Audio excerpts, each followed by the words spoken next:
Solution of quadratic equation by completing the square. ठीक है, कोई इक्वेशन दिया हुआ रहेगा क्वाड्रेटिक इक्वेशन, बोलेगा इसको स्क्वायर में कंप्लीट करके इसको सोल्व करना। जैसे हम एक एग्जांपल लेते हैं, एक्स स्क्वायर प्लस 6x। ठीक है, एग्जांपल मेरा क्या है, एक्स स्क्वायर प्लस 6 है। अब बोलेगा इसको स्क्वायर में कंप्लीट करो। ठीक है, तो जैसे देखिए यहाँ पे क्या हो सकता है, जैसे ये तो हमको समझ में आ रहा है कि ये एक्स का स्क्वायर है प्लस, अब जैसे a प्लस बी का होल स्क्वायर रहता था या a माइनस बी का होल स्क्वायर रहता था, तो वहां पे क्या होता है a square plus b square plus 2ab। ठीक है, a square plus b square minus 2ab। तो यहाँ पे जैसे हम बोल सकते हैं कि अगर एक्स स्क्वायर है तो इसको a का स्क्वायर मान लेते हैं, तो यहाँ पे क्या हो जाएगा 2 इंटू a के जगह पे x और यहाँ पे 6x है, तो इसलिए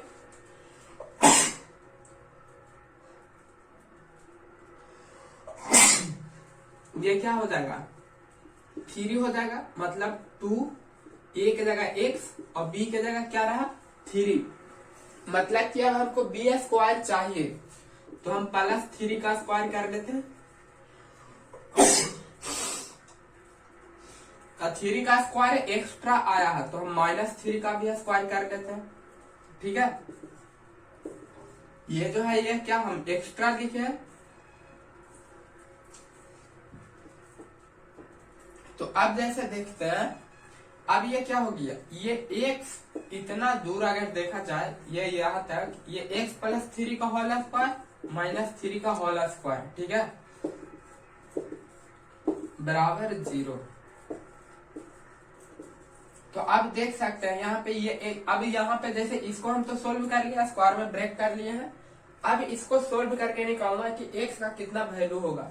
तो ये भी देख सकते हैं, जैसे ये हो जाएगा क्या, मान लीजिए पी स्क्वायर और क्यू स्क्वायर है तो p प्लस क्यू लिख सकते हैं, मतलब x प्लस 3 एक हो जाएगा और x प्लस 3 माइनस 3 बराबर 0।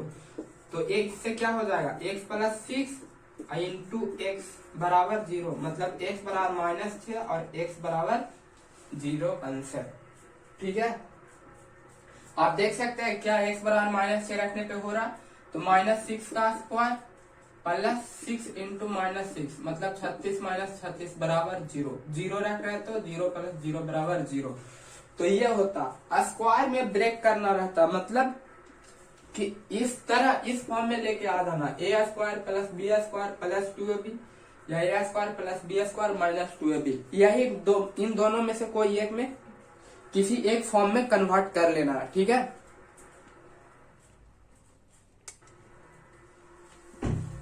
इसी तरह के प्रॉब्लम से रिलेटेड हम एक और एग्जांपल लिए, इसमें वैसा नहीं हो रहा। जैसे यहाँ पे अभी क्या था, एक्स स्क्वायर प्लस 6x था, मतलब ये डायरेक्ट x का होल स्क्वायर बन रहा था, लेकिन अब ये यहाँ पे 3x स्क्वायर है, तो क्या हम इसको रूट 3x स्क्वायर लिखेंगे। अगर रूट 3x स्क्वायर लिखते हैं तो जैसे यहाँ पे क्या होना चाहिए 2a की जगह फिर से आना चाहिए रूट 3x, लेकिन इधर कहीं रूट 3x तो दिख नहीं रहा, मतलब हमको 3x स्क्वायर का रूट 3x स्क्वायर लिख नहीं सकते हैं। ठीक है, सबसे पहले ये समझना है, यहाँ पे तो आसानी से x स्क्वायर को लिख दे रहे थे x स्क्वायर, लेकिन यहाँ पे 3x स्क्वायर को रूट 3x स्क्वायर नहीं लिख सकते। कब लिखते, जब इधर कहीं पे भी रूट 3x का टर्म होता, क्योंकि यहाँ पे x है मतलब यही तो 2ab बनेगा, लेकिन इसमें क्या रूट 3 है, नहीं है। तो सब पहले ये समझ लेना कि 3x स्क्वायर को हम रूट 3x स्क्वायर नहीं लिख सकते।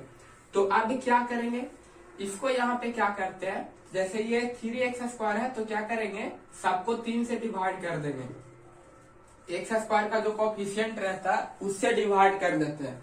ठीक है, तो x स्क्वायर का यहाँ पे कोफिशिएंट 3 है, तो पूरे टर्म को हम 3 से डिवाइड कर देंगे। ठीक है, 3 से डिवाइड देंगे तो ये क्या हो जाएगा x square minus 5/3x plus 2/3 बराबर 0। ठीक है, अब देखिए x स्क्वायर माइनस 5/3x है प्लस 2/3 बराबर 0, तो ये तो अब ब्रेक हो रहा है x स्क्वायर माइनस 2, एक जगह पे x ही रहेगा, इतना तो समझ में आ रहा। ठीक है, अब b के जगह पे क्या रहेगा वो देखते हैं, हमको लाना कितना है 5/3 लाना। ठीक है, मतलब कि अगर जब 5/6 होगा यहाँ पे तभी तो 5/3 आएगा, इसको पूरा सोल्व करके।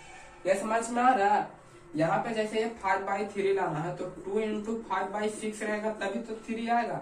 मतलब b के जगह पे कितना है 5/6। अब b हो गया ये माइनस में तो b स्क्वायर चाहिए तो प्लस 5/6 का होल स्क्वायर। ये अपने मन से कर रहे हैं तो इसको घटा भी देंगे, ठीक है। आइए प्लस 2/3 बराबर 0, ठीक है। इतना समझ में आ गया है यहाँ पे।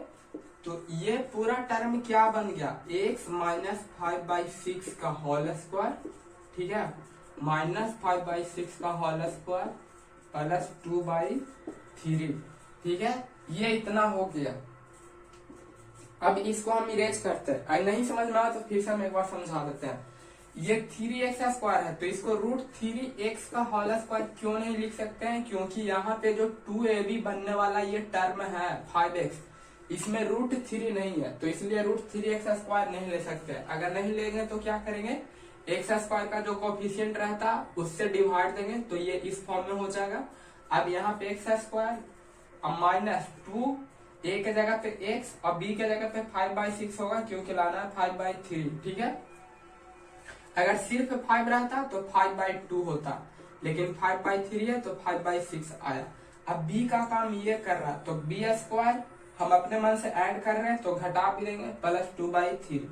अब इसको आगे हम लोग सोल्व करते हैं। आई होप कि आप लोग भी सोल्व कर लेंगे इसको। तो यहाँ पे क्या है, ये इसको ऐसे ही रहने देते हैं x माइनस 5/6 का होल स्क्वायर, ठीक है। ये माइनस 25/36 प्लस 2/3, इसको सीधा इधर लेके आ जाते हैं। ये 25/36 प्लस में आएगा क्योंकि इधर माइनस में, और माइनस 2/3 बराबर, ये तो इतना ही रहेगा, बराबर 0 का कोई मतलब ही नहीं रहता। तो x माइनस 5/6 का होल स्क्वायर, इसको सोल्व करेंगे तो एलसीएम लेंगे इसका कितना, ये एलसीएम 36 ही आएगा। ये 25 माइनस, अब 36 कितना आता है 12 बार में तो ये 24, इसको इरेज मतलब घटा देंगे तो 1/36 आएगा। x माइनस 5/6, जब इस पे अंडर रूट करेंगे तो क्या आ जाएगा प्लस माइनस 1/6, मतलब कि x बराबर x माइनस 5/6 बराबर क्या हो जाएगा, एक बार x/6 1/6 और x माइनस 5/6 बराबर क्या हो जाएगा -1/6। अब आप इसको सोल्व कर सकते हैं, ठीक है।